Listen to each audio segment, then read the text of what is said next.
Welcome to Now Playing, the movie review podcast, hosted by Marjorie, Arnie, and Stuart.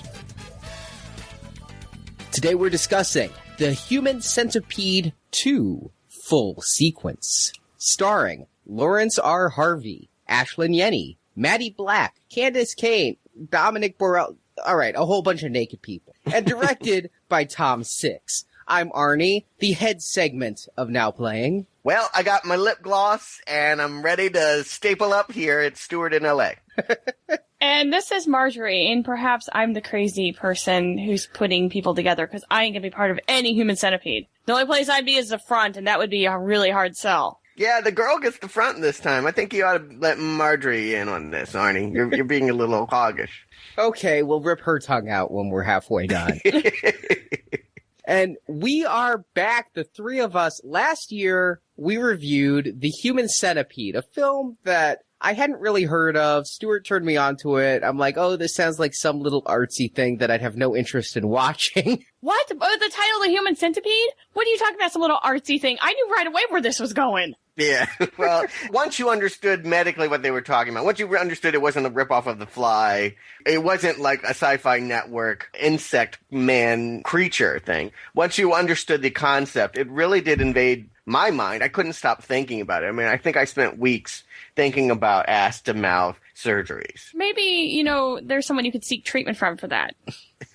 Because that oh my gosh, are you going to end up like Martin? Well, that's the funny thing. Coming back to number 2, just doesn't have the same horribleness to the thought of it. Like, we've had a year and a half to acclimate, right? I mean, it's been an idea we've gotten to be able to be comfortable with. And pop culture has laughed. Whenever something's introduced in pop culture that really, really gets to us, pop culture turns into a joke. And there's been a lot of, Human Centipede, the video game. There was a 3-dog throw pillow I saw on eBay. I mean, there was a lot of Halloween costumes. There was a South Park parody. Oh, did they go there? Of course they did. Why wouldn't they? Well, and we were at a horror convention a little bit ago. They had Ashley Yenny there, and she was constructing the world's largest human centipede outside the bar in the hotel. Yeah, see, there you go. It's a drinking game. It's a hearty laugh. I mean, not to say that the movie wasn't already one foot into comedy, but they're really, as a way of, I think, normalizing it for an idea that was so insidious and awful and really upsetting, truly an upsetting concept to think about. It had been turned into a joke. So coming into this one, yeah, I was just prepared for more comedy, which is, I guess, also why Tom Six decided to change up the formula a little and make it a bit tougher to watch. Well, and it is part of pop culture because you can go to Etsy, which is a handcrafted marketplace. And Stuart, maybe, Santa will buy this for you this year, but there's a crocheted Human Centipede scarf. Oh, well, how would that work? I guess, I got it. Yeah, it certainly has become something we've been familiar with, but I've certainly been looking forward to the sequel, wondering how they'd make a sequel. I think we postulated about this at the end of the last Human Centipede podcast. How would they do it? We talked about how Dieter Laser stole that film. Maybe he had a twin brother who was performing the surgeries. So when this was coming out, I knew that I was going to be there opening night with Marjorie in theaters this time to see it, but I wasn't sure if we'd be able to do a review. God knows our slate's pretty full, and I spend way more hours editing than I do sleeping anymore. That's true. But because we are in the middle of our fall donation drive, this is a bonus podcast to remind you that we are accepting donations. We accept them year-round, but right now we're doing our fall donation drive, really trying to raise some money for the show to kind of push us through the next 6 months. And right now, if you donate $10 or more, you get a full 5 episodes of The Exorcist, 5 hours of podcasting for a $10 or more donation. And if you really like the show, you like all these bonus shows we do, like Human Centipede 2, 25 or more, you'll also get The Thing. The newest installment of The Thing just hit theaters. You can get all 3 Thing podcasts, including 1951's Thing from Another World. But we need your support to keep doing shows, especially at the level we're doing them. We've done 72 shows this year. Yeah, and the pressure is on to keep it going. Not only do we have all this Marvel stuff, next summer, I've been wanting to do Alien, you want to do Spider-Man, there's Batman. we can't do it all unless there is the resources to do that. Not only the willpower, but the resources. The money allows us to have the resources to handle this, to pay for the bandwidth, to do what it takes to produce this level of content. And yeah, I can't deny it's nice to know that we're appreciated, that you let us know more than leaving a note on Facebook, that you really let us know with your wallets that you want us to keep going, that you do want us to tackle these series and do things like these one-offs like Human Centipede and now Human Centipede 2. Yeah, because if you look at all the shows we've done this year and are doing this year, even if you donate $25 in the spring and fall donations, it's still far less than $1 per hour of podcast. So we really implore you, if you enjoy this show, if you enjoy this series, please donate. If you go to nowplayingpodcast.com, there's a donate button at the bottom. To those of you that have donated, thank you very much, and consider this a bonus for your donation, because again, your donations keep us broadcasting. So thank you to everyone who's donated. It is very, very much appreciated. That's my first pitch. My second pitch. If you have any reservation about this content, push stop now. You will not be able to unhear the things that we will say. I cannot unsee the things that I have seen. This is going to offend 99.9% of the population. That last 0.1% is probably already in prison. But yet we went and saw this movie with a whole bunch of other people. Yes. All right, just seeing where we're going here. Chances are I feel like I'd need to be less stressful of the warning than I was the last time, because if you listen to the last show, you really ought to know. If you were really grossed out and offended by the last show, this one probably is going to get into even more scatological creativity here. I think you know what you're in for. You know, do it once, shame on me. Do it twice, shame on you for listening. You're a pervert. Now, let's just break it into the movie, Arnie. Well, I think there's a little bit more. We're going to talk about killing babies. Well, just one. We're going to talk about rape. We're going to talk about shit. We're going to talk about piss. We're going to talk about genital mutilation. Yeah. I mean, no. Yeah. It's, as I said already, Tom Six heard what we were saying about the last time. For a movie that was about such an offensive act and impossible to imagine surgery, once you process that, it was fairly tame. He took that to heart, and he really set out to make this one a much more intensely graphic, visual experience. Things we did not see last time, we definitely see this time. We'll get into that, but I'm just warning you, even before the plot summary, you will not be able to unhear this plot summary. So, we're going to give you a second. You can push stop. If this is a little making you squeamish, go listen to our Star Trek reviews, because we're going to push ahead. And to pursue this, the audience we saw this with, first of all, we were afraid it might sell out. We bought our tickets a month ahead of time. And then we had a friend decide he wanted to go with us. But we got there, it turned out only 50 people had shown up in a 400-seat theater. And the audience was not what I'd expect. I expected to see people who looked kind of like our main character, Martin, perhaps, as well as some really long-haired, tattooed, kind of rough-looking guys. But our audience had a lot of women in it, like women alone, not women dragged there by their boyfriends, groups of women. And a couple of people behind us were 2 daughters, their mom, and their friend. And then the boyfriend who she dragged along, yeah, who did not know what he was getting into. No. Oops. And then there was the weird guy who came all alone who was in front of us in line, who was really into the movie, but He hadn't seen the first one, though. But he was really into this one. Yeah. I also listened to their conversations. They were scared. They wanted barf bags. They were talking about taking off their glasses so they couldn't see as well. There was palpable fear of the audience about whether they could endure. It was almost like they were going to watch a donkey rape a woman at a Mexican strip club. God. Perhaps that might have been the better choice for some of them. I was about to say, yes, actually. It's comparable. In LA, I went to the same theater, the New Art, that I went to see the original. It was still a sellout crowd, and I did have to buy my ticket weeks in advance in order to get in. Definitely a young crowd, I would say 30 and under. There was no sense of dread or anticipation. Everyone was here to party. Everyone was a little bit tipsy. A lot of yelling at the screens. A lot of interactivity. And a celebrity celebrity appearance as well. Ashlyn Yenny actually was there with her mom and Nana. Her, I presume, 70 or 80-year-old grandmother was also in the audience to take in the L.A. premiere. But this was the first screening in L.A., and it was packed. I cannot imagine taking an elderly person to this movie. It's kind of a form of euthanasia, really. Yeah.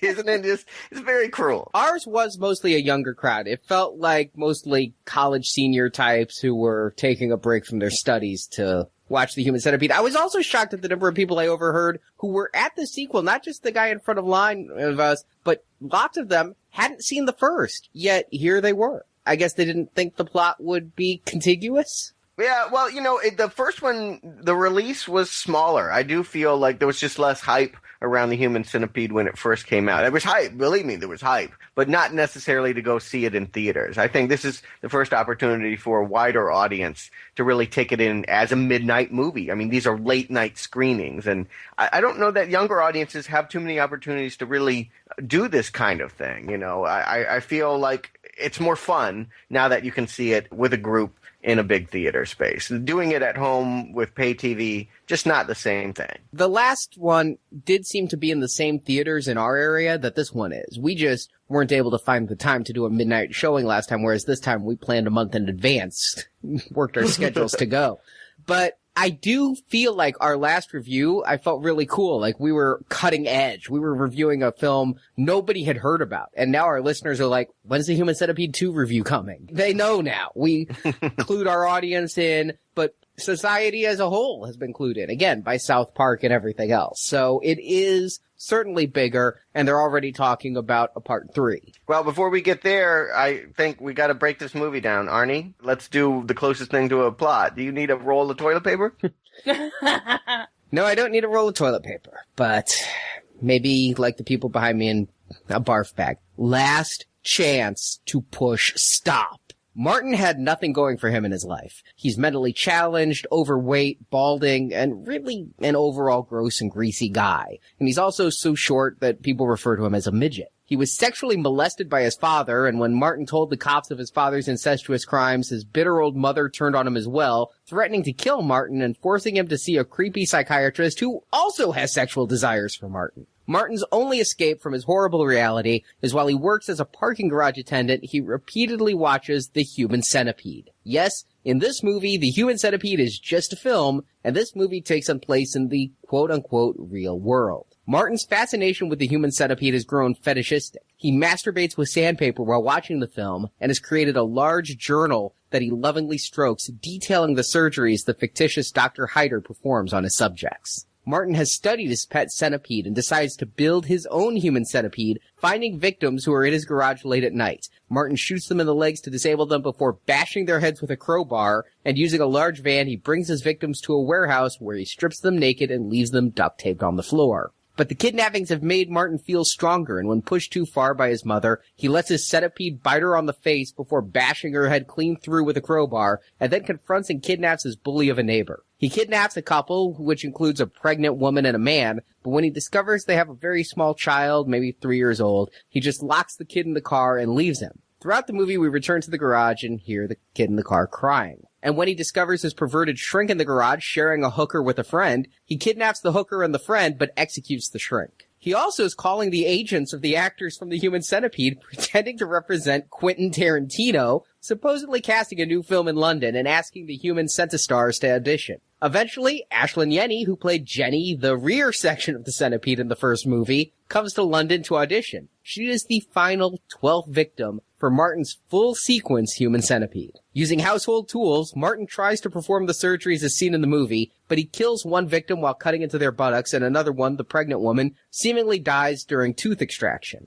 These deaths hurt Martin deeply as his dream seeps away, so he eventually connects the centipede anus to mouth through use of a staple gun.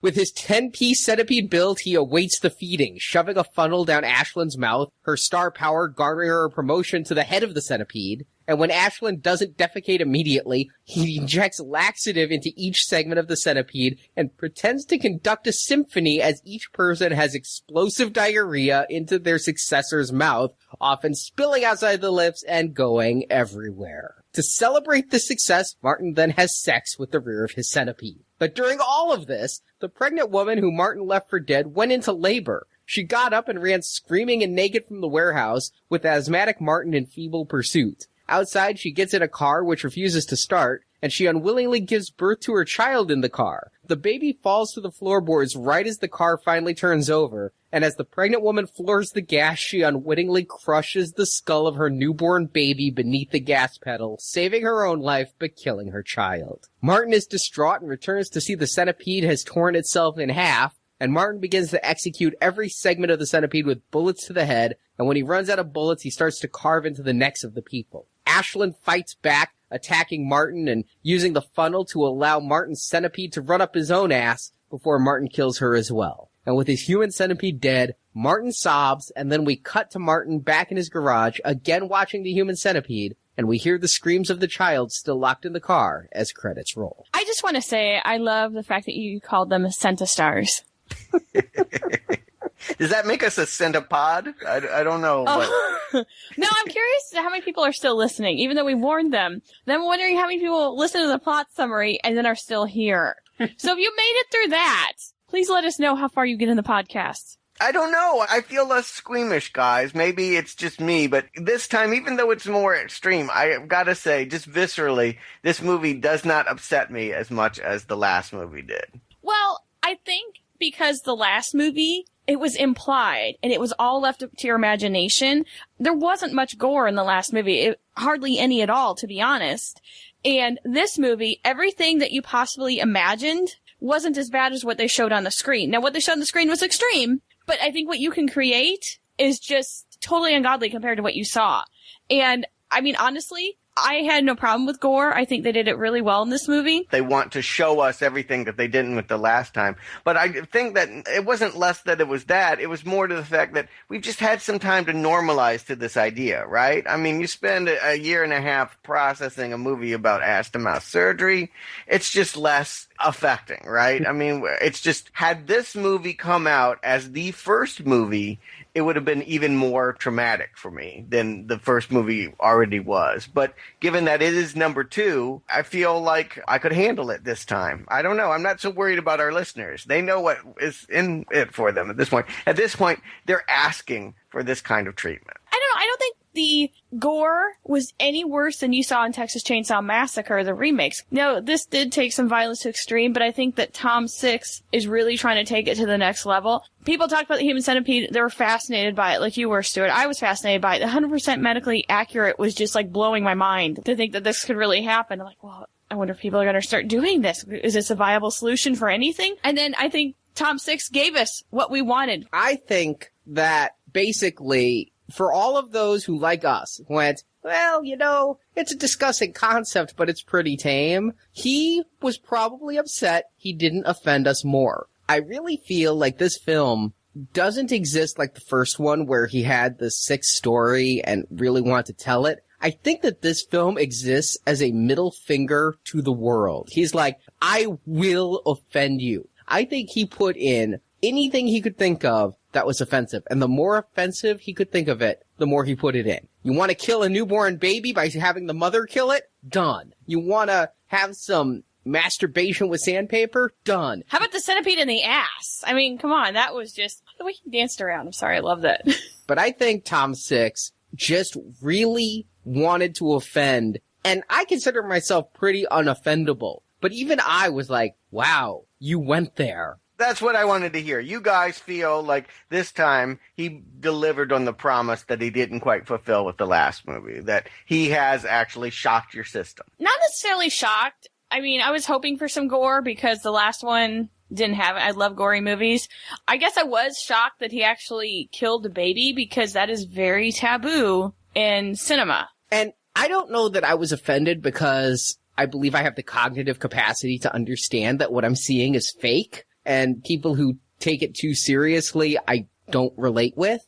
But I was shocked, honestly, that this film could be shown, because in America we have obscenity laws. You know, you hear freedom of speech, freedom of expression. That doesn't really apply because they passed a law called obscenity laws that certain expression that is deemed obscene. And what is obscene? The judge says you know it when you see it, and it actually is defined by community standards. So what's obscene in St. Louis may not be obscene in LA. But honestly, the stuff here, I mean, when you have the religious right protesting movies like Dogma and whatever, here, this movie exists to be picketed. And I am shocked that they could show it, and I completely understand why the British cinema banned it, because it really is just there to offend and to disgust. Well, first of all, doesn't the obscenity clause apply to pornography? Because that was the whole problem what they had defining was no one could describe pornography adequately enough so the Supreme Court could say, yes, if it does this, you know, it's obscene, but this is not. That's the thing. That's how they all landed on the whole, well, you know it when you see it kind of thing. Yeah, but pornography isn't illegal. Obscenity is. Some pornography is illegal because apparently they saw it and they knew it. Scatological pornography is illegal in the U.S. Bestiality is illegal in the U.S. Rape porn is illegal in the U.S. All of this is defined as obscene. I gotta say, one of the most entertaining news programs I ever saw was when the Supreme Court had to weigh in on crushing videos, which apparently involve hot women in high heels stomping on newly born baby birds.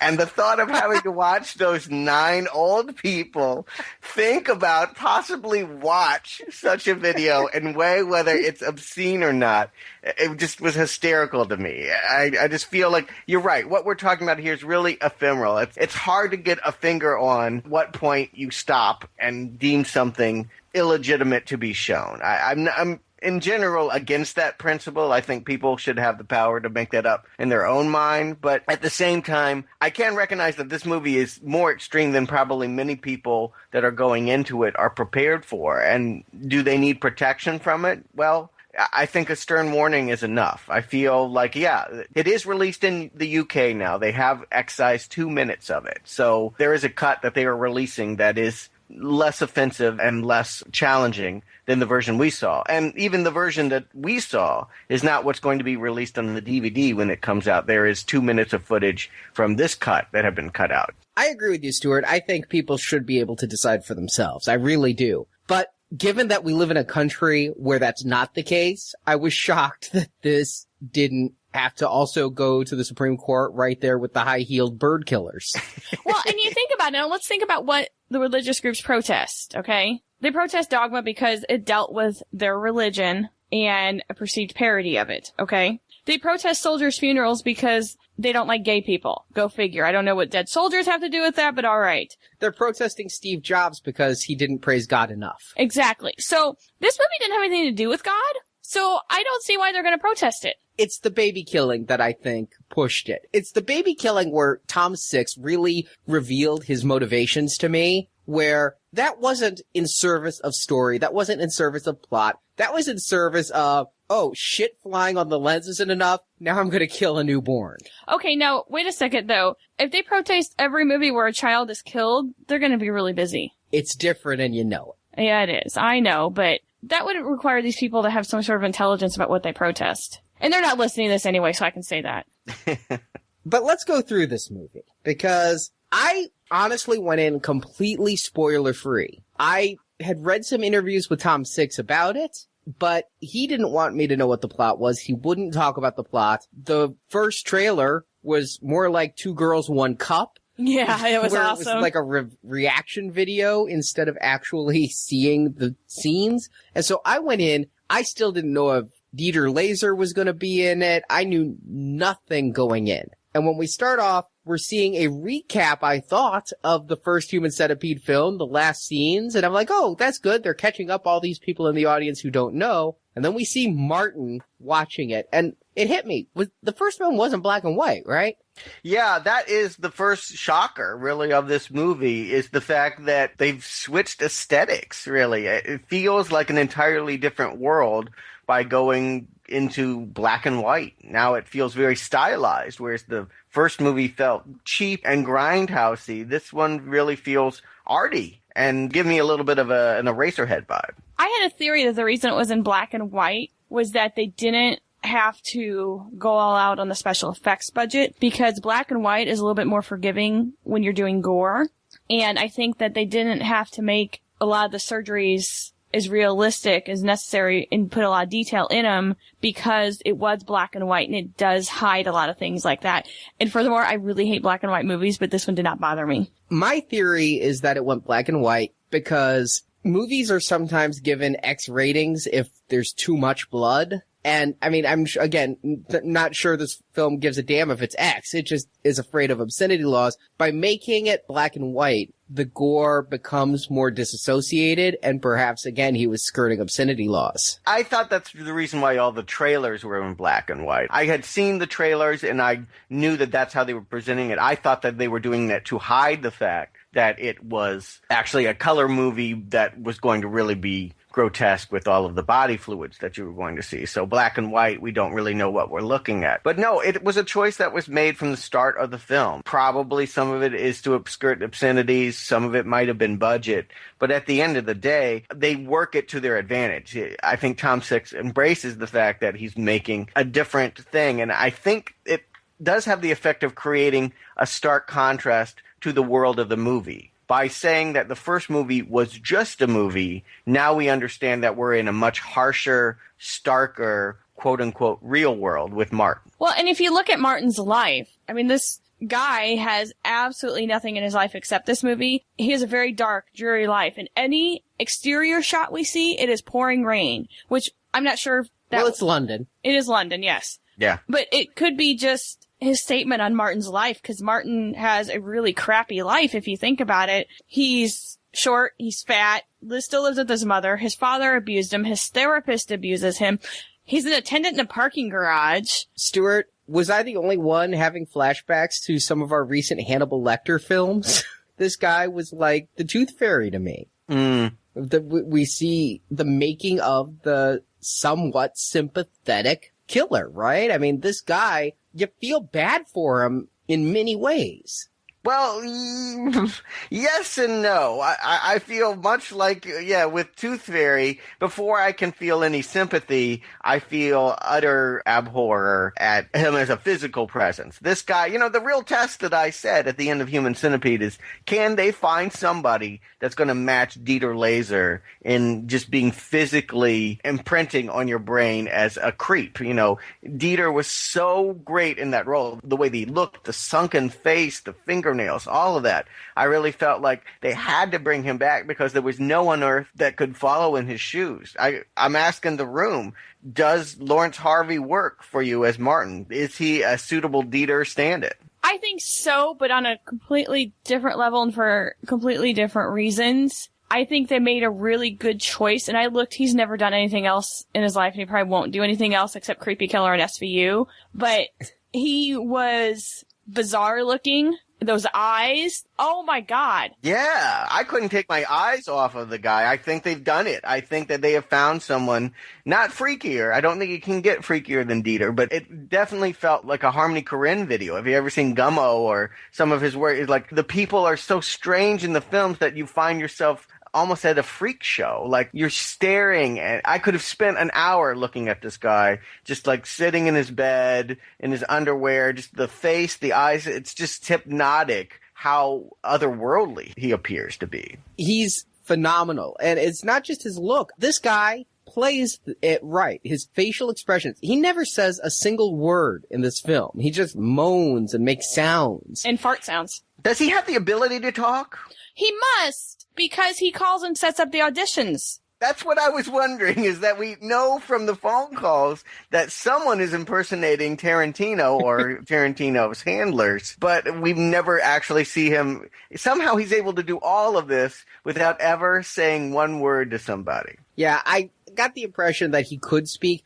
I honestly wondered if maybe the actor maybe doesn't speak English. I mean, No, he's English. Oh. As I mentioned, Ashley Yenny was at the premiere, and she talked about the relationship she had with Lawrence, and she loved him. She thought that he was very witty and funny and a very charming guy, and she said that his face, when you see him, not in black and white, but in person, he looks like a little cherub. Like, he's just like a little angel and cute and disarming, and that there's nothing threatening at all. It's really the way that Tom Six presents him that gives him the imposing quality he has here, but that in person, you would not think of him in this way. I gotta give him some props. He has no vanity in this film. He walks around for most of it in nothing but a pair of shit-stained tidy whities. He didn't go to the gym to work out for this role. He has an impressively solid, very large stomach, though. It didn't jiggle. It was like a big mass. Like a tumor. Yeah. I kept thinking about the Penguin. Honestly, I kept thinking that he looks exactly like Danny DeVito did in Batman Returns, but they don't have to use any prosthetics. I think that's what's great. You know, I always talk about natural special effects. Like, they didn't use makeup on this guy. He just looks this way, and they photograph him in a way that really accentuates a freak factor that is striking and impressive, and hats off to Six for finding him. I now believe that this series can be carried by anyone that Six deems worthy, because he's a freak magnet. Here's 2 films in a row, and he's found people that it's impossible to take your eyes off of. But this guy works differently. You're right. I feel like Dieter, while a tragic figure as well, had a menace to him and a classic evil German scientist kind of persona. This guy is, much more pathetic. I don't know if that makes him sympathetic, at least it makes him unassuming. You don't think of him capable of doing this level of crimes because he's just, so small and fringe. But had the movie not started off the way it did, because we start off with him in the garage and immediately he starts shooting and beating people. But had the movie started differently, had we started with the scenes of him in his home, his crazy-ass mother, and the closest thing I could come up with was this seemed like something out of Requiem for a Dream. You know, the weird relationships, the way she comes into the bed and decides she's going to kill him and starts stabbing, but he's not in bed, and then he comes in, sees her trying to kill him, and he just gets in bed.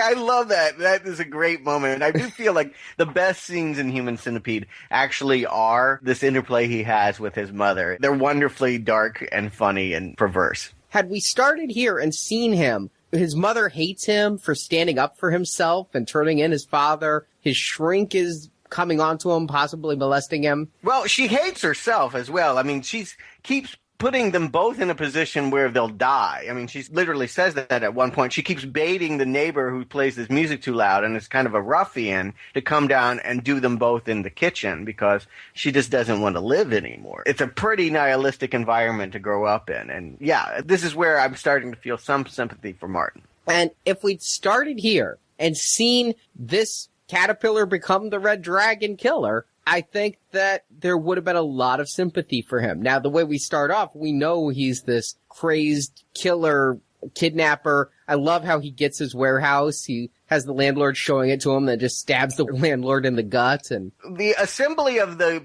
components, they've established the fact that he's a super fan of Human Centipede, the original, that he actually has a journal he keeps under the bed, and not only does he have stills from the movie, and not only does he watch the movie on a continuous loop, but he has fan photos, he generally kind of worships Ashlyn Yenny. Is this Tom Six's opinion of Human Centipede? Is this us? Is this how he sees us after doing a year of press for Human Centipede? Has he found that these are the people that are gravitating to his movies? I didn't know whether to be offended or not. Like I said, I've read a lot of interviews with him, and he did say in one interview that while most of his fans are generally normal people, every so often there is one that disturbs him, like one who made him a Human Centipede Barbie and gave it to him with no irony and thought he would just be really honored that they had gotten all these dolls ass to mouth.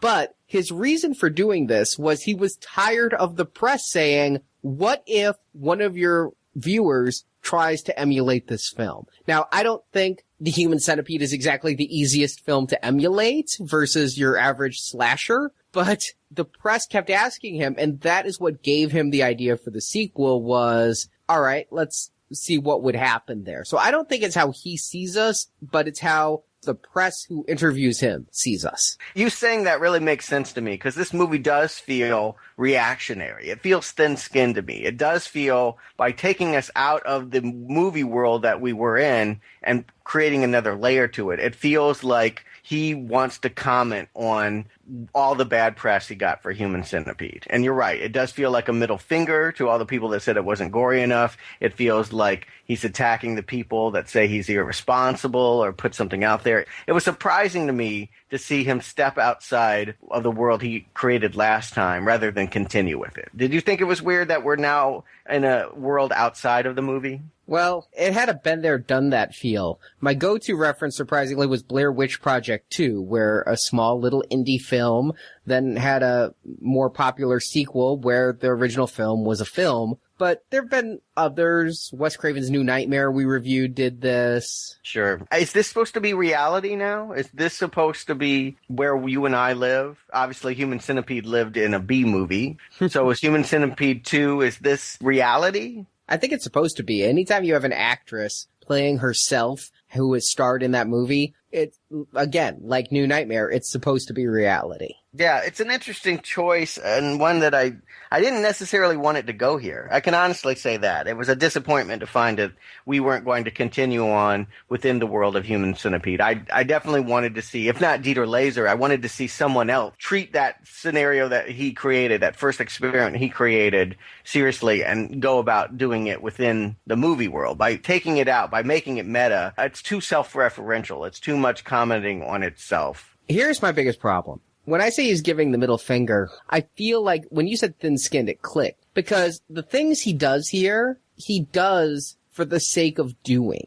There's so much of the grotesque that occurs here that's not in service to the plot. And as grotesque as the first movie is, and how everybody just remembers it as the surgery and those three people chained together, I felt that first movie had great character and great story. You felt for those three in the Centipede. You felt their terror and their bonding, their speechless bonding through hand-holding and murmurs. And you came around to them. You hated them at first. They were thin characters at first. But you grew to sympathize with them because once you took away their ability to yammer on about nothing and, put a mask to mouth, that's bad for anyone. We bonded as other human beings would. You know, I didn't like them as people, but damn it, they're another living person and nobody deserves the way that they got treated. But is this a portrait of the contrast between what we see in horror movies and how it would really go down? My feeling is, though, it doesn't matter whether this is how it would really go down. When you have Tom Six having shit splatter on the lens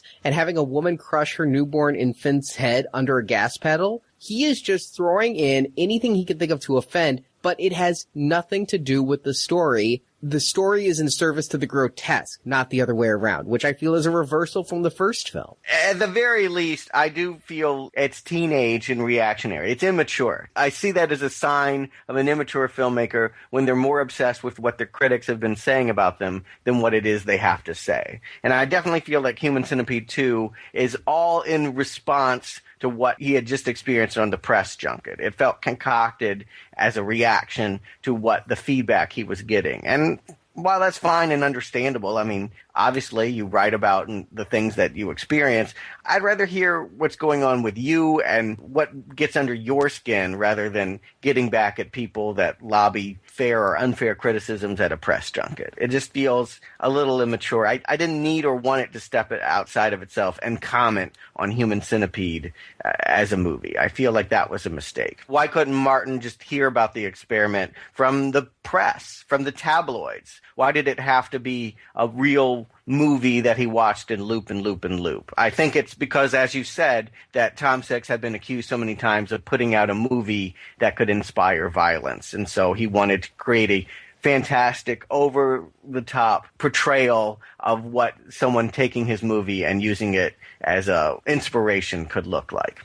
As a concept, I don't mind it. I really don't. I don't mind the concept being somebody saw the first film and is in such a state that they became so deranged. It is very natural-born killers. I mean, that whole thing is about how they perceive life through media and how it makes them desensitized killers. Fine in concept, but about the midway point through this movie, I just question the execution. The first half of this movie is basically him coming into his own and kidnapping people, just random senseless beatings in the garage. And because he's trying to make a 12-segment centipede, it takes a while. I mean, there's a lot of scenes of people being crowbarred and dragged away into a van. And I love that first one because we really don't know him yet, and he just walks up and he's short. He's a tiny, tiny guy, and he's just looking up with his giant bug eyes. And he shoots the guy in the foot. And you don't see the gun, you don't expect it, and all of a sudden, boom! I think that one was really great. It was. By the time we get to numbers 7 and 8, I'm a little bit less enthralled. Well, yes, it's same MO. What I kept thinking of this whole time was his human centipede is going to be messy and bloody, and these people, maybe he's hitting them too hard. I mean, he's duct taping their wounds that he leaves. That can't be good. And I'm thinking, God, this guy really doesn't know what he's doing. First of all, he's not cleaning these wounds. If he really wants to have a pet, like Dr. Hyder did, he's got to take care of them. I love the fact that they've gone with the medically inaccurate version. Yes. I love the fact that it's grimy, that, yeah, this guy doesn't know the first thing about treating gunshots, or would it have killed him to get chloroform? You know, bashing people's head in as a way of sedating them and then dragging them away. Well, it kills more than one person. That's just not the way that you would do it. It's comical. It's part of the fun, quote unquote, of this movie to see the fact that now it's no longer sterile and clean, that this really is a dank, nasty little operation that's going on, being performed by someone that doesn't know anything about medicine or surgery.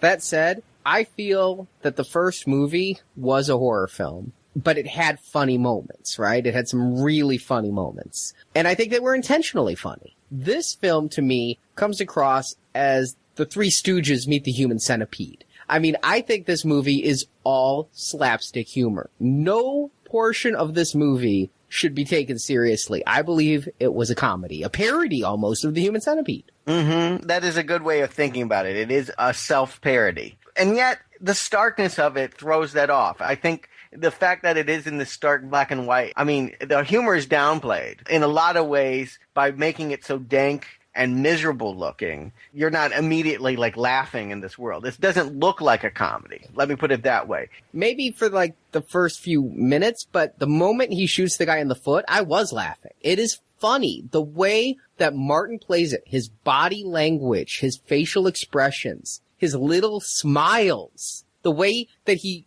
runs with glee to his pet centipede, not the human one, but the real one. His casting, his performance, as directed by Six, I assume, makes this whole film a comedy. A very bleak, gory one. And let's look at some of the other characters. His therapist, off the hook funny. I mean, the way he's like looking at Martin's ass, going, and rubbing his giant beard, it was amusing. And he's getting a blowjob from a hooker and literally says, I'd rather have fucked that little retard, but this'll do. It's intended to be funny. Whether or not you find it funny is a different question. But yeah, I'm gonna weigh in on that one and say, wasn't laughing about the therapist. It felt too on the nose in its criticism. Oh, here's someone that over intellectualizes things, and he's the one that decides and determines what's driving this killer to do something. I think that Six has been tired of being personally assessed by his film critics that have tried to say what kind of sick mind would come up with this. It's not unlike when Rob Zombie put a film critic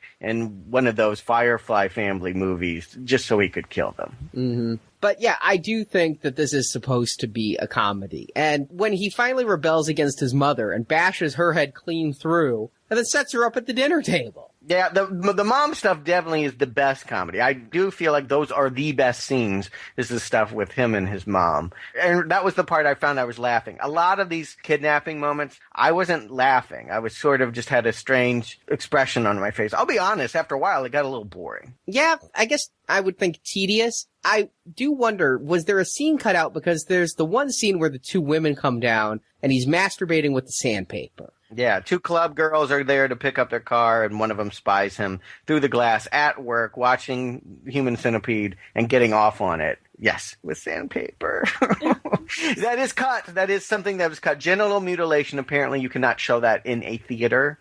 And so all of the scenes that directly involve the shots of his penis sustaining injury have been removed. But there's some here and there's some at the end I'll talk about. So that was cut because they're just saying there's a little man wanking it with sandpaper, and then we jump cut to them being knocked out naked on the ground. I didn't know if that was an artistic thing or if there was some cut material there. No, I do think it became a joke. At a certain point, he knows that we know what's going to happen. He has to get 12 people there, so it becomes its own kind of parody.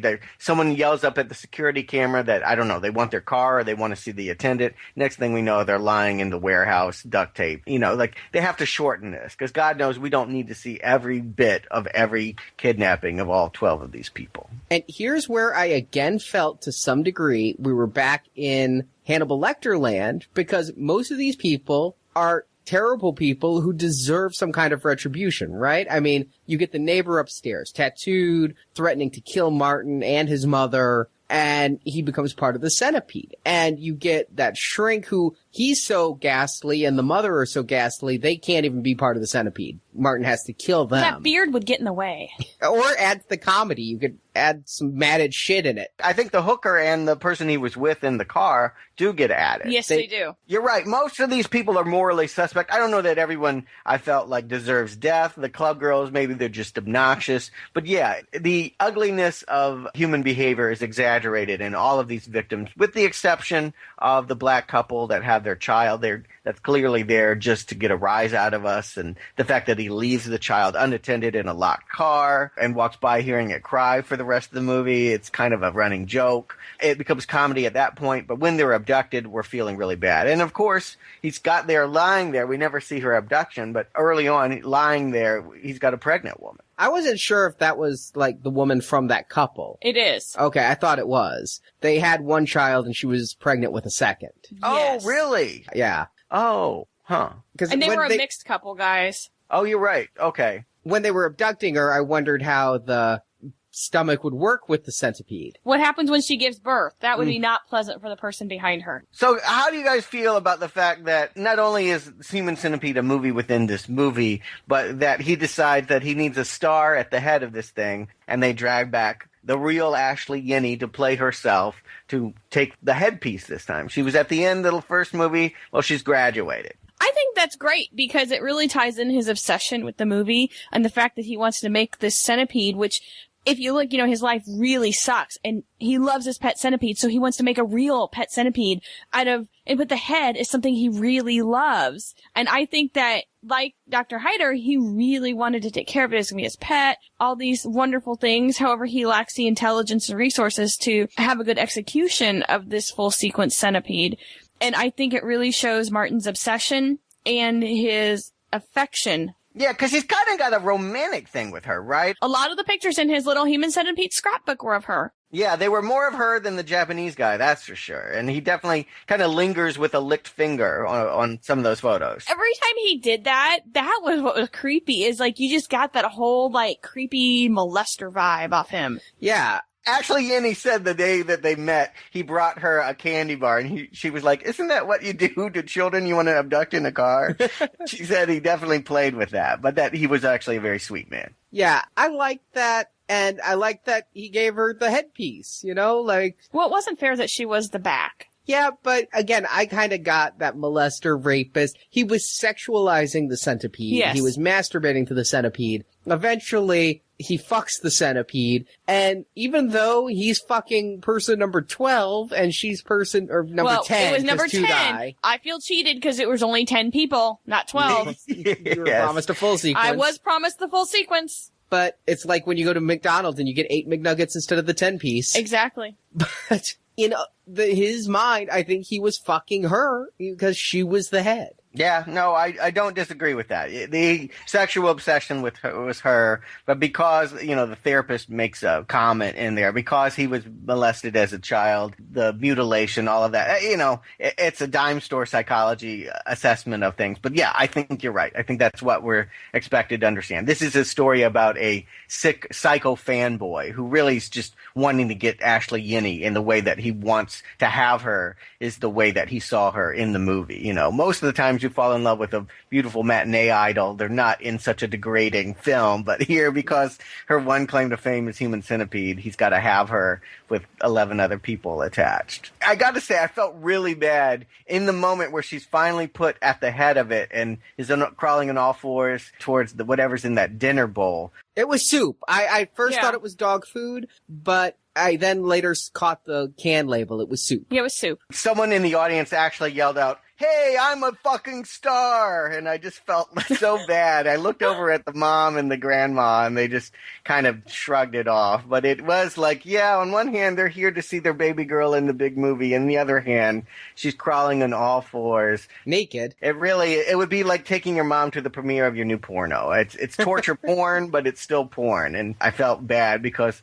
the audience was just mocking her for having no dignity. I do love her scene, though, where she's driving in the car to her own demise, and she's just prattling on and on about the making of the Human Centipede, about how they all showered first. It's the questions I really wanted to know. Mm-hmm. Tom Six finds a way to get us that information through the story. I also think it's rather clever that she thinks that she's auditioning for Tarantino, which would be the next logical step. That would be her trading up, like here's a guy that would still put her in exploitation movies, but he's an artist, he's an Oscar winner. So, of course, that's attainable for her. And Tarantino actually was at the screening I attended and appeared to be loving it of the original movie.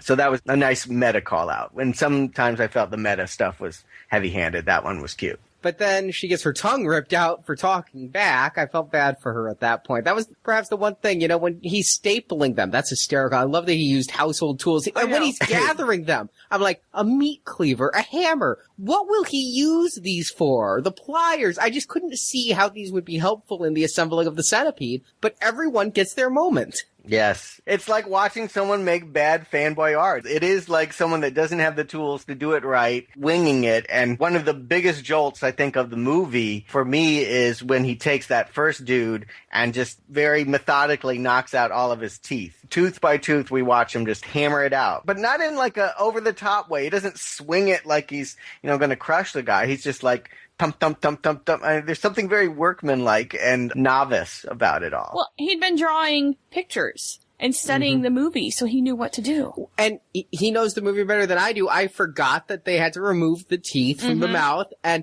the teeth thing, dentistry all the way back to Marathon Man, that's a bad thing. And I did find myself, during that scene, I suddenly realized my hand had covered my mouth subconsciously. I had covered my own mouth to protect my teeth from this scene. Yeah, a lot of people looking away, including Mom at that scene. It was the sound of it, the thud of the teeth and the hammer. Yeah, I agree. The Foley work in this film is fucking amazing. All the squishing, all the crunching, every sound in this film sells everything. But you had to do that because it was in black and white, and you don't have the detail you do in color. Like when he's cutting the guy's ass cheeks, you can see it's flappy and everything, but you don't get the meat picture, So you needed that squishing and flappy sound to really drive it home, and it was a full sensal experience. I feel like the biggest squeamish jolt, actually, that happened was when he was going for the kneecaps. I literally felt everyone in the theater pulling back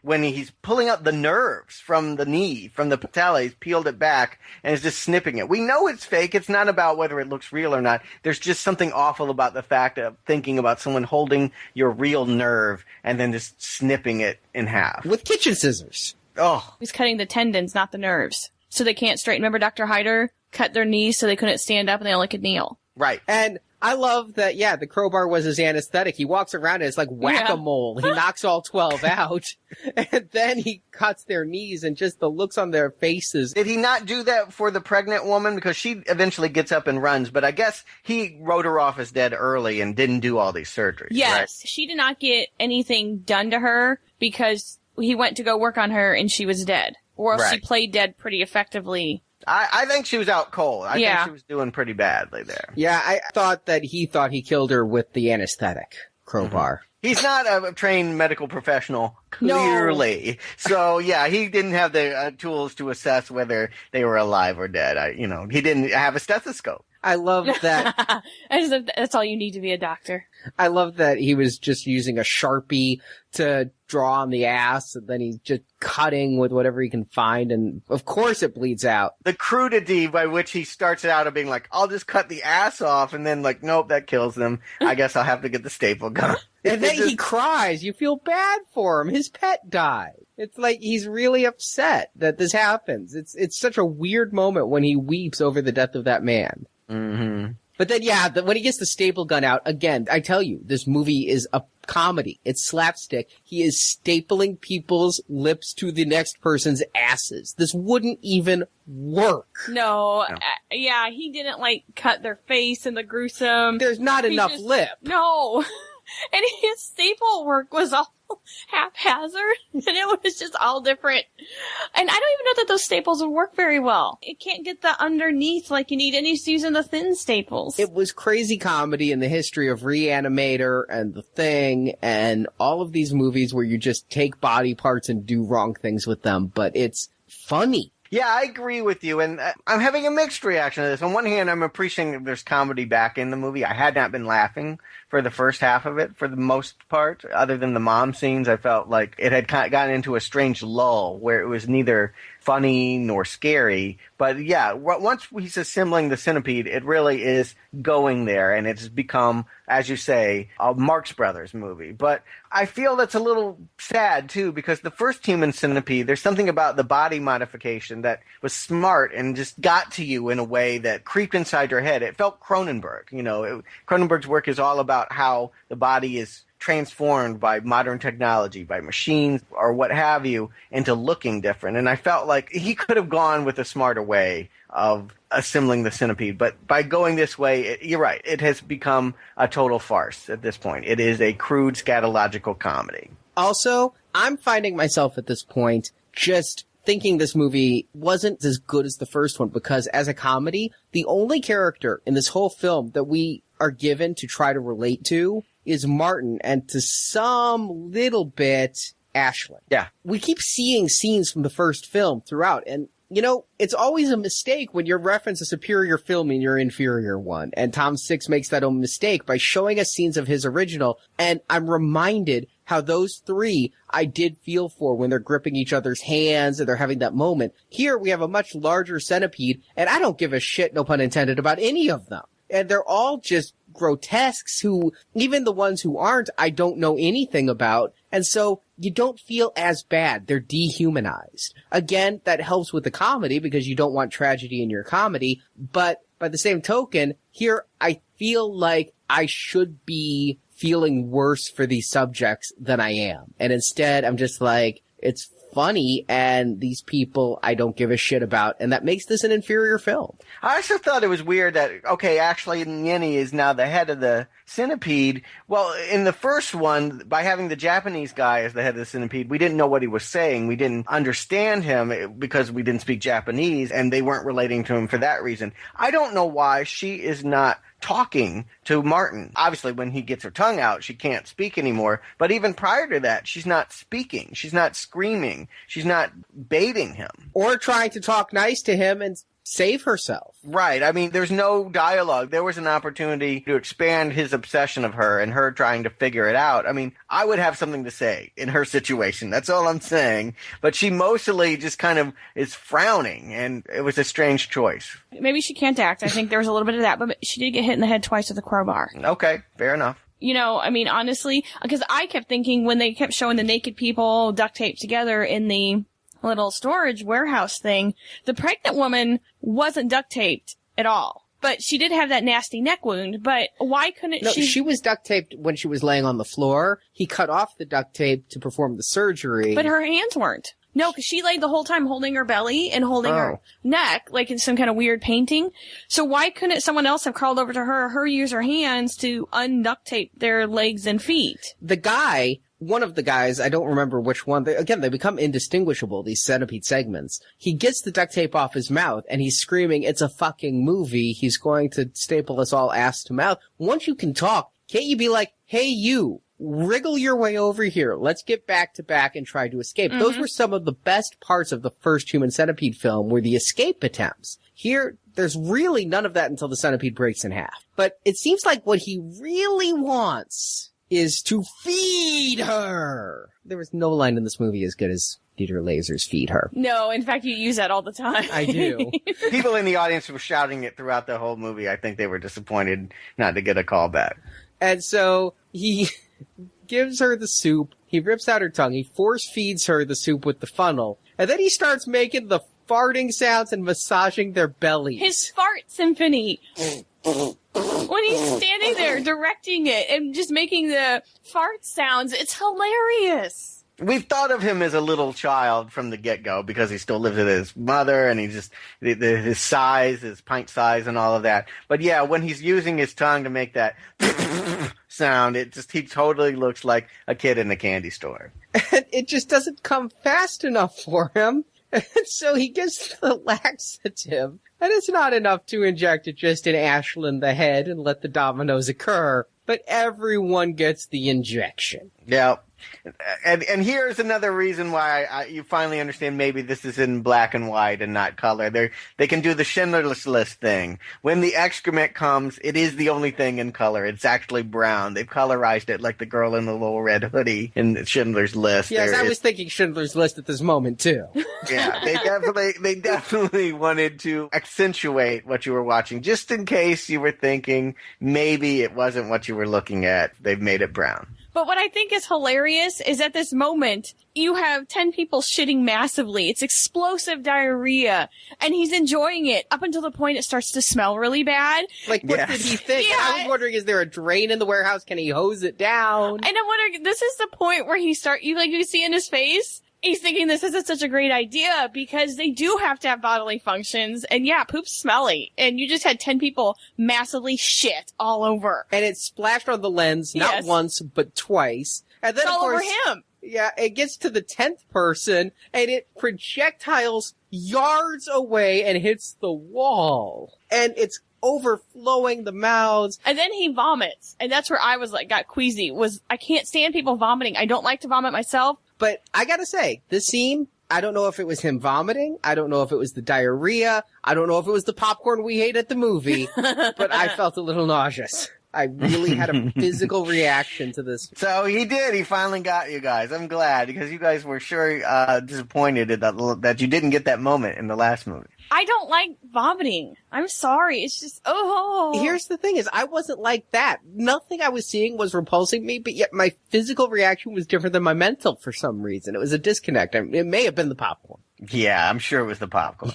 Then we get a jump cut and we see him lovingly caressing segment 10. Now, did you guys know what was going on there? I read an interview with Tom Six and I think I know what was going on there. Well, it's told by Ashlyn Yenny at the premiere that she says that this is going to be on the DVD, that people that see it on DVD will see what he intended. He took barbed wire, wrapped it around his penis, much like the sandpaper earlier. He can't experience ejaculation without hurting his member, and that with said member wrapped, he proceeded to sodomize the 10-segment centipede. I knew going in, I was spoiler free, but what I knew was if there was barbed wire rape, and I did not know the context, but if there was barbed wire rape, we were seeing the full uncut video, but that in some/all theaters in America, that scene was cut. And so when this came, it's caught me out of the blue. Like, why is he just cuddling it? But part of me realized, okay, he's raping it right now. It's hard to really know. When I was watching the film, I didn't necessarily think that. I could have believed that he was just hugging it because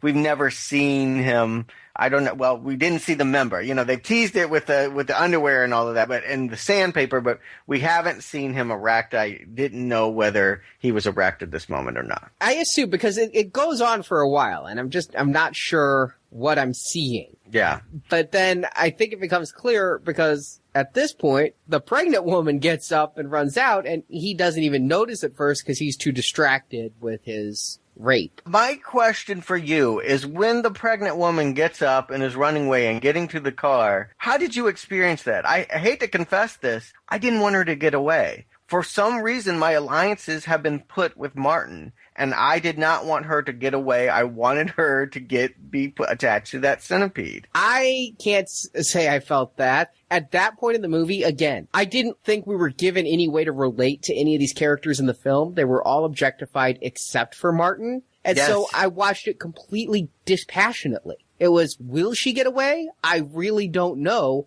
I didn't care one way or the other. Yeah, you don't feel for these people. Yeah, I was surprised she actually got away. I was expecting him to, do the horror movie thing where he busts the window, or maybe when he went to the back door, I thought maybe the back door wasn't locked when he tried to get in the car. But I think that he did a very clever thing there, Tom Six did, by showing she got away. Who left the key in the car? I don't know who did that. I guess it was the landlord's. Yeah, the landlord's Mercedes. But not Quentin Tarantino's. No, not Quentin Tarantino's Mercedes.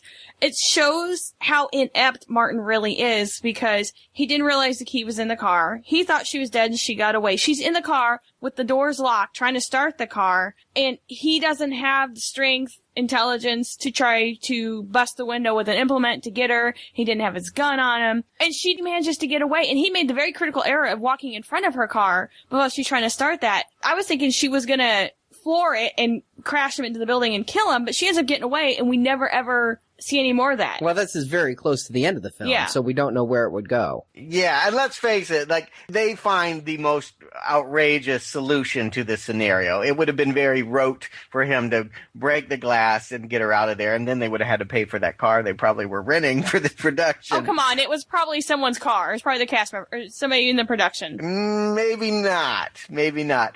It's a Mercedes, dear. Yeah, but they're very common over there. Sure. But they found the most outrageous way to handle her escape. It was the one way you would not conclude her getting out of there. But the fact that in order to escape, she gives birth in the car. First of all, that was really gross to have her point of view shot looking down and seeing the baby falling out of her. Yep. Again, Tom Six, he's doing everything he can to offend. I was taken back to that health class where I had to watch a birth. Ew. Oh my God. Ugh, gives me the willies. Yeah, that real-life birth video they showed in 9th grade health class was far worse than either Human Centipede film. But here it is, brought back, bringing back that memory, and then she crushes the baby's head with the gas pedal. I'm revealing how much of a sicko I am, but I loved it. And the audience in LA loved it. We all cheered. We thought it was incredible. It's not because we want, obviously, in real life to watch babies be executed in front of us, but because he went there. The movie has finally achieved that level of outrageousness where anything goes and there are no sacred cows. And that's what it took for her to get away. If she wanted to escape this horrible predicament, which no one has to this point, it should be pointed out, anyone in the first movie and any of these other people, the only escape was by costing another life. I felt like that was the way to go. That said, again, I just didn't feel it was in service to story. It took me so out. It's the only act of cruelty not done by Martin. Yeah, but it's not even an act of cruelty. She doesn't do it out of cruelty. She does it out of panic. It's... Well, I use cruelty to describe how awful it would be to do that, but it's the only act of violence not committed by Martin or Dieter Laser in the series. This seems like the one step. People may be fine with the diarrhea shit flying everywhere and with the sandpaper, and even, we need to talk about the barbed wire rape that was cut from our version. But this scene seems like the one where people will be like, oh no, you did not. And that's why it took me out, is it's like he did it just to do the things people think he wouldn't do, rather than doing things that were in service to story. But Arnie, this story is in service of shock. I mean, I think that you're kidding yourself if you think that Human Centipede was about anything other than getting under our skin. I mean, these quote-unquote stories exist to do this very thing, and it's why we are there. We are not there for thoughtful drama. No, but the first film with the police investigating and the escape attempts, I actually was really drawn in and connecting to the characters. But here, it felt not as artfully done. There it was hand in hand or ass in mouth. There's too many. I think if you're going to have 12 characters trying to escape, you're never going to relate to them in that way. They become a mass of people. They are dehumanized at that point. A crowd is not sympathetic. Well, and I think it goes all the way back to The Last House on the Left and possibly even further than that. But there's horror movies and horror directors that always have to try to top it out. It's great publicity for the movie. I mean, look what it did for the Human Centipede, the first one. The fact that it was a human centipede and people are like, oh my God, it's so depraved. Everyone everyone knows about it, and this is part of pop culture that so many people even haven't seen, but they know about it because of its shock value. So you raise that shock value, you've got instant publicity for your movie, you got people talking about your movie, and now you're known as the guy who did this, and you've raised the bar for people to top you. So after she escapes, he goes back in and starts to kill the centipede. Well, they split. Yeah, the centipede is broken in half, and all is lost, really. They're trying to escape. They're being active, much like in the first movie. They're getting away. So I guess he feels like he has to put them down like they were in the last movie. There's no cops that arrive. It's not like the pregnant woman brings the fuzz, but he just, I guess, is disciplining them and reducing the segments. It caught me out of the blue. I would have thought, because of the way he reacted when the two died unexpectedly, that he would have attempted to reattach or something. It seemed a very abrupt ending to this film. But of course we get the fight with Ashlyn. I actually thought she might escape. I really did. I did too. It seemed like the right choice, particularly since it's quote unquote the real Ashlyn. By killing her, you're killing a real person, quote unquote. That seems weird. But yeah, no, she cannot survive a movie apparently. This was her Laurie Strode moment. It failed miserably. Yeah. She shoves the funnel up his ass and lets the centipede go to work, which was the real centipede. Yes. I don't think we've made it clear enough that he's kept in a glass jar in his living room, a real centipede that he feeds periodically. And it was feeding on his own intestine, and it made me think that might kill him. I mean, the centipede's been shown to be quite harmful. Oh, I definitely assumed he was dead. Didn't you? No, I didn't think he was dead. I kept expecting somehow this to unravel even further because, again, poorly executed plan and all. I don't know how the Bobbies are over there. I'd assume that the Bobbies could solve a crime. It did take them a long time to Jack the Ripper, though. Well, especially with a naked woman with a dead fetus driving to the station saying it's at this warehouse. Yeah, you would think, but... It's the guy in the parking garage where my car still is. Yeah, The parking garage with the screaming child. Does nobody else work at this garage? Apparently not. No, and I thought we'd see more. I thought we'd see him either killed by the centipede up his ass or maybe injecting himself with the laxative, and we'd get to see him shitting out the centipede. He does have a pooping problem because one of the first scenes with his mother, she walks in and says, "It stinks in here. Did you shit the bed again?" But then we jump cut, and he's back in the garage watching the Human Centipede again. With the weird fingers in the mouth thing. I think Tom Six has problems with his endings. You know, he's thinking about how he can shock you. He's not thinking about crafting a story. So when he realizes he has to wrap it all up and he's gross as much as he can, both movies feel like they just sort of stop. They don't feel like they have satisfying endings. What, it was all a movie? It was all in his head? Is that what we're to presume? No. I took it as he was back in the garage, possibly looking for more victims. I mean, you hear the kid crying. The kid's still in the car. No, I took it to mean that these are things that are irritating in his life, like the kid's crying and all of that, and that he's had a fantasy. Oh, no, that's not how I took it at all. No, I took it that he just went back to his mundane life watching the movie. He couldn't have. He had a centipede up his ass. There was blood everywhere. No, that's impossible. A centipede up your ass may or may not kill you. I took it as he'd gone back to work and maybe was looking for new victims. Yeah, I didn't take it as it was a fantasy. I took it as he did that, now he's back. I imagine that the centipede couldn't last very long up there anyway. Yeah, I mean, people get gerbils up there all the time and live. So... All the time. All the time. If I have to trust the stories I hear about emergency rooms. I have one right now. I'm doing the hamster dance. But the kid crying to me is the tell that it was real. I do not see how it could be thought of as a fantasy because that same kid is issuing that same cry that he's issued during the sandpaper masturbation and all the other garage scenes since the pregnant lady was abducted. I just take it to mean that there was no abductions ever, that he was just an impotent man who has all of these annoying people he sees coming and getting their cars all the time, kids crying all the time, all of this going on, and he is just having a family. I felt like it was Tom Six saying, it's just a movie, and this is just a sick fantasy. In the end of the day, no one can actualize and actually do the things that I'm proposing in this movie. I felt like it was him making the final statement about that. This is blowing my mind. Walking out of there, I never thought we'd be having the Total Recall conversation about Human Centipede 2. Total Recall happened. See? So did Human Centipede 2. Why is that even a discussion? It's not. It did not happen. It did! We'll discuss this when they do the remake, maybe. I think it completely happened. He's sitting there. He's still got the white lab coat on that he wore to be like Dieter. Sure, he's a fanboy, but at the end of the day, he can't do shit. At the end of the day, he is not capable of doing any of these things. I think it would have helped make that point if it had been in color. I think that would have been a stronger way to finally have a scene of him in real color and that the black and white was his fantasy. But I definitely did not think that he had somehow survived all of this, cleaned it up, gotten away, and continued to work at his day job.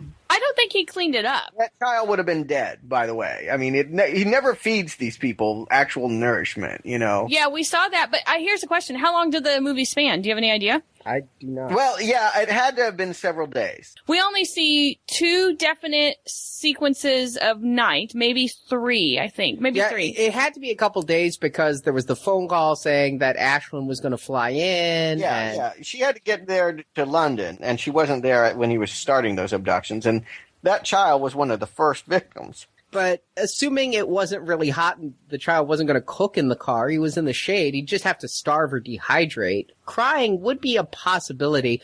Here's the thing, is if it was a fantasy, wouldn't it have ended better for him? Nobody fantasizes about their own failures. Or is this maybe all he knows, if you're going this route where you think it was his fantasy, is all this guy knows is how to fail and to screw up, and so that's why it fell apart even in his own head. Hey, credits roll. At the end of the day, a fantasy comes to an end, and yeah, he has to be pulled back into his real life. I mean, I don't feel like this ending is strong, any way you slice it. If you say that it's really happened and he just went back to doing it more, that also sucks. But I think that this is my reading of the film, walking out, was that it was an impotent fantasy of what he wishes he could do but knows he can't. But I guess that boils down to, Marjorie, Stuart, do you recommend Human Centipede 2? Full sequence, Marjorie? Oh, yeah. Lawrence Harvey.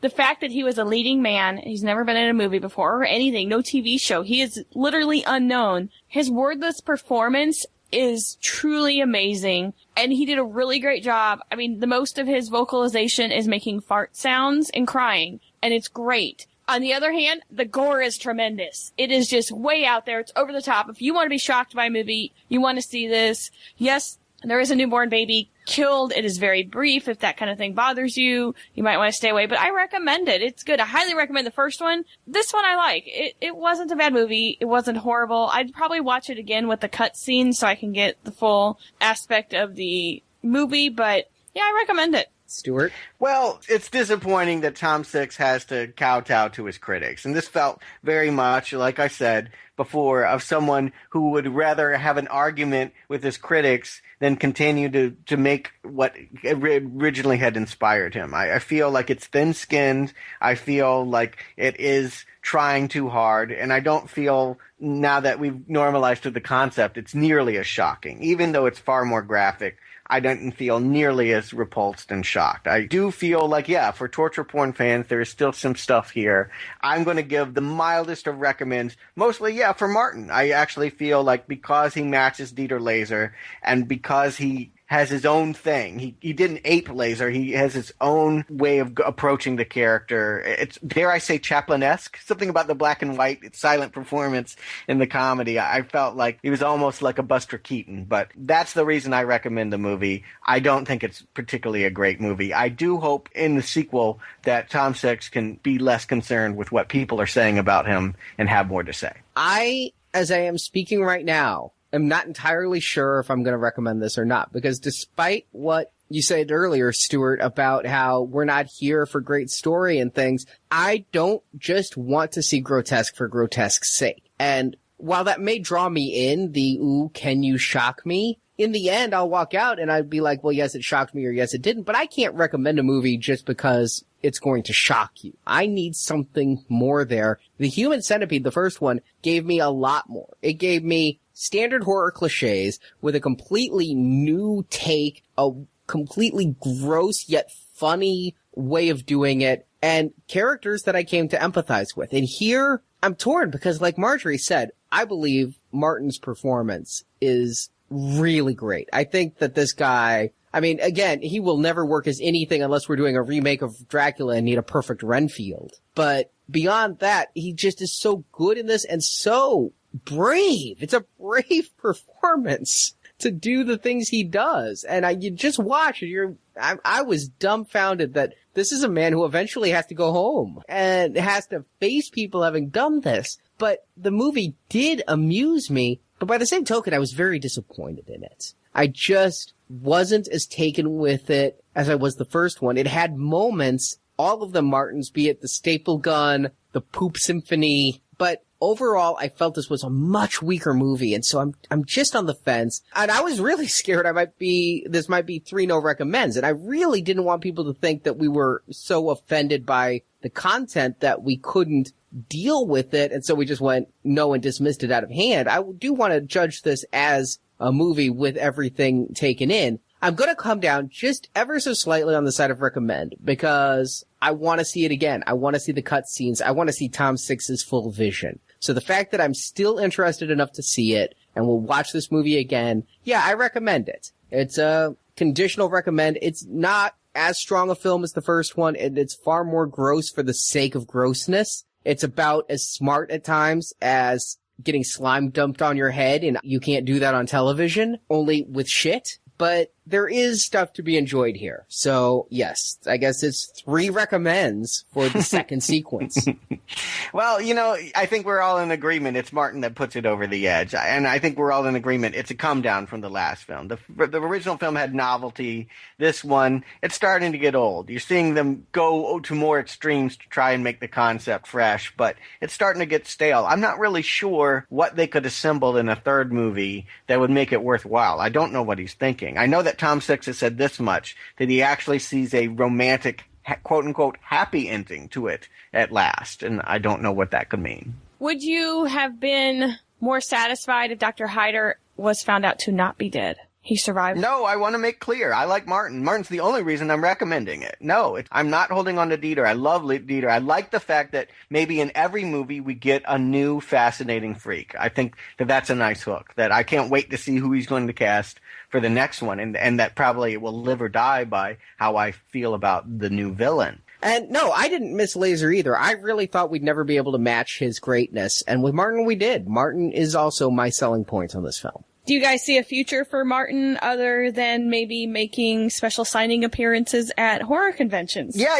every time that you write off somebody is like, this is all that they can do. They can surprise you. I never thought that the child molester in Happiness would ever work again, but he appears in everything now. And he had a sitcom called The Stupids. Exactly. So there you go. Sure, I don't know if this guy can act. That's the real fact of the matter is I don't know that this guy has much range. It won't be because he's been in this movie if he doesn't work again. But sure, he could be in some BBC comedy doing pratfalls. I mean, it's kind of a comic performance. It's possible, but this is his moment. As far as I can tell, I probably won't ever think of him as any other way. What I'm curious about is this is all that Tom Six can do. I see that there is talent here. I feel like too many people are quick to condemn him as a shock artist, but I believe that he really came up with an idea that really caught the world's imagination, for better or for worse. But the question is he a one-trick pony? Can he do something else? I know he's going to do Human Centipede 3, but then what? Does he have other good ideas? Will he do more horror movies?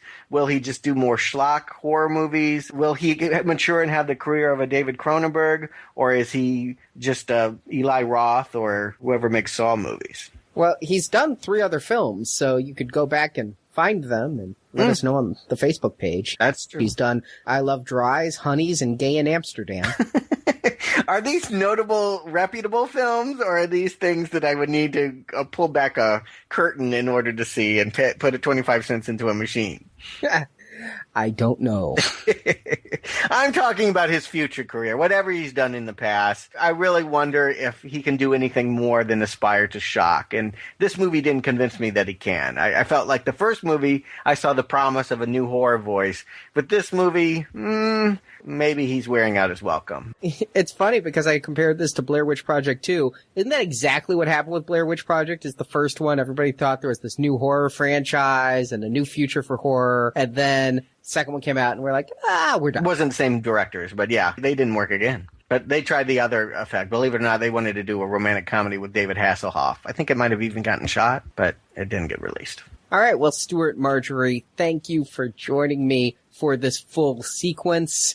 And don't forget, we are doing this bonus podcast basically as a podcast-a-thon. because I don't spend enough time recording, editing, and watching movies for Now Playing. We had to do one more just as a way to drive home. We need your money. Yes, we do. 4 hours round trip in a car to go see the Human Centipede because that's the closest place it was playing. And really, it's just trying to get a good push for our donation drive, which ends October 31st. I mentioned earlier, bonus podcast for The Exorcist and The Thing, but these are donations. These prices are minimums. If you are in a great situation where you can give more and help support the show, it's so appreciated by us. We always try to give back to those who give to us, and we do with the Final Destination bonus podcast, this bonus podcast. It takes a lot of work to make a podcast. We don't just go watch a movie for the hell of it and then record for an hour and boom, it's done. A lot of work goes into this. And the bonus podcasts are just our way of saying thank you. They are limited time. They will go back in the vault and not be available, but our donation button's always on the homepage, so you can donate to us year round. If you can't donate by October 31st, but you could, with some Christmas money you get, we would appreciate that then too. No bonus podcast, but we do need your support in order to keep making this show at all. Yeah, don't just think about what you've already received. Think about what we're trying to tackle. And when we look at next summer, can we do Alien, Spider-Man, and Batman, and all of the franchises that are coming out? I mean, there are limits to it. And your donations give us the inspiration and the ability to pay for the technology to meet the high demand of the shows you guys say you want us to do on Facebook and the forums. So thank you very much. We hope you've enjoyed the show, assuming you've listened this far. Yeah, we could have picked a better project to reach a wider audience, Arnie. I think that this is a strange PBS message covered in shit. But by the same token, it allows us to go outside of our norms a little bit and do one-offs that we do from time to time, and films that may not be covered as widely. Yeah, I'm always grateful to be doing the smaller films, and I hope that people are appreciating it. Well, so what's next? We will be back on Tuesday with the next Hannibal film. Thanks for listening. And until next time.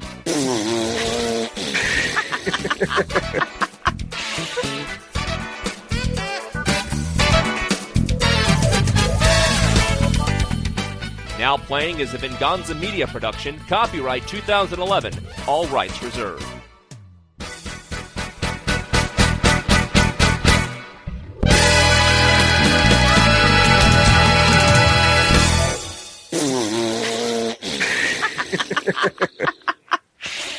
It didn't have.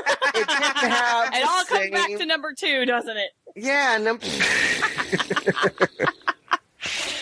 The same friend who I subjected to Green Lantern and Transformers, I'm now subjecting to Human Centipede. Well, see, this works out really well because this means on the Now Playing movies I don't have to see, I've got someone else I can tag in. So in all 3 movies, there's been shit on the screen. Yes.